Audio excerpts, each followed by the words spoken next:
ఈ విధంగా సంక్షేమ కార్యక్రమాలు పెట్టిన పరిస్థితి ఉన్నా అది రాజశేఖర రెడ్డి గారే అని చెప్పేసి కూడా మనకు తెలుసు. 14 అంతకు ముందు రామారావు చెప్పుకోలేకి రామారావు ముఖ్యమంత్రిగా ఉన్నప్పుడు చెప్పుకునేది కొన్ని పథకాలు ఉన్నాయి. ఎందుకంటే ఆ రోజుల్లోన ₹2 కిలో బియ్యం ఇచ్చినాడని చెప్పేసి చెప్పుకునే దానికి అవకాశం ఉంది. రైతులకి ₹50 కరెంట్ ఇచ్చారని చెప్పేసి దానికి అవకాశం ఉంది. వాళ్ళు చంద్రబాబు నాయుడు ఏమి ఇచ్చారు చెప్పండి, ఓటంతా గుర్తుంది అనేది కూడా గుర్తుపెట్టుకోండి మీరంతా కూడా. చంద్రబాబు నాయుడు పరిపాలనలో ఏ ఒక్కటి కూడా ఇచ్చినట్టు గుర్తుగా లేదు.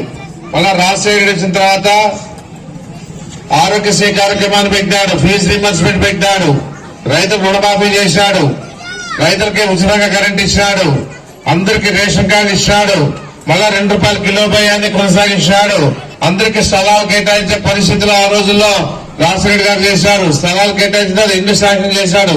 ఇన్ని రకాలుగా రాజశేఖర గురించి చెప్పుకోవచ్చు. మన ఈరోజు జగన్ గురించి చెప్పొచ్చు. అమ్మఒడి కార్యక్రమాన్ని పెట్టాడు, చేయూత కార్యక్రమాన్ని ఇస్తా ఉన్నాడు, అన్ని రకాలుగా ఆటో వాళ్ళకి, రజకులకి, నాయబ్రాహ్మణులకి, తర్వాత టైలర్లకి వీళ్ళందరికీ డబ్బులు ఇస్తా ఉన్నాడు. ఏదున్నా ఈ రోజు ఇన్ని రకాలుగా ఈరోజు స్థలాలు కేటాయించి దాదాపుగా 10,000 మందికి స్థలాలు కేటాయించి ఇళ్లు కట్టిస్తా ఉన్నాడు.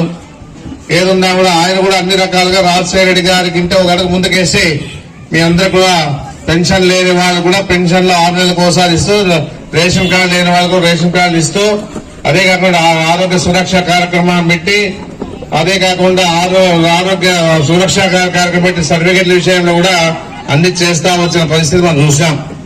ఏదున్నా కూడా మహిళల పట్ల ఉన్నటువంటి గౌరవం చూస్తామంటే మనమంతా కూడా అర్థం చేసుకోవచ్చు. ఏదున్నా మహిళలకే ప్రాధాన్యత ఇస్తూ పోతా ఉన్న పరిస్థితి ఈ రాష్ట్రంలో జగన్మోహన్ రెడ్డి గారు చేస్తా ఉన్నది కూడా మనందరూ తెలుసు. ఏదున్నా కూడా మహిళలకే ఈ అన్ని సంక్షేమ పథకాలు అందాలని చెప్పేసి ఉద్దేశంతో చేస్తున్న కార్యక్రమాలు కూడా మనం చూస్తా ఉన్నామమ్మా. ఏదున్నా ఇలాంటి ముఖ్యమంత్రి 5 ఏళ్ల పరిపాలనలోనే కరోనా వచ్చినా, 2 ఏళ్ల కరోనా వచ్చినా కూడా సంక్షేమ పథకాలు నిలపకుండా అందించిన వ్యక్తి ఎవరైనా ఉన్నారంటే జగన్మోహన్ రెడ్డి గారిని చెప్పేసి గుర్తుపెట్టుకోవాలి మీరంతా కూడా.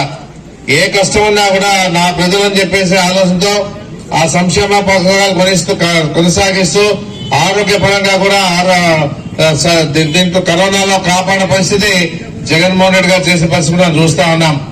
ఈ విధంగా ఈ రోజు విధానంతో రాష్ట్రంలో జగన్మోహన్ రెడ్డి పరిపాలన సాగుతా ఉంది. ఏదున్నా ఆయన ఎంతసేపు ఉన్నా బడుగు బలహీన వర్గాలకే ప్రాధాన్యత ఇస్తా ఉన్నాడు. బీసీ, ఎస్సీ, ఎస్టీ, మైనార్టీలు వీళ్ళంతా కూడా గతంలో చంద్రబాబు నాయుడు వాడిపోయాడు. మీ ఓట్లు వేసుకుని శ్రీయులు వై సాయి ప్రసాద్ రెడ్డి గారికి, మున్సిపల్ చైర్పర్సన్ కాంతమ్మ గారికి, అలాగే మన పట్టణ గౌరవాధ్యక్షులు చంద్రకాంత్ రెడ్డి గారికి, మున్సిపల్ కమిషనర్ గారికి, అలాగే కౌన్సిలర్ కీర్తన గారికి, వివిధ కౌన్సిలర్లకు, వైస్ చైర్మన్లకు అందరికీ, అంతేకాకుండా వైఎస్ఆర్ కాంగ్రెస్ పార్టీ నాయకులకు, అలాగే సచివాలయ సిబ్బందికి, వాలంటీర్కి, ఇక్కడికి వచ్చేసినటువంటి వైఎస్ఆర్ పార్టీ శ్రేణులకు అందరికీ పేరు పేరున నా వంతు వందనాలు, శుభాభివందనాలు.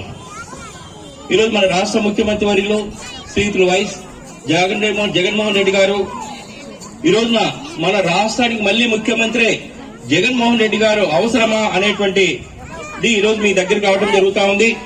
ఎందుకు మనకు ఈ రాష్ట్రానికి మళ్లీ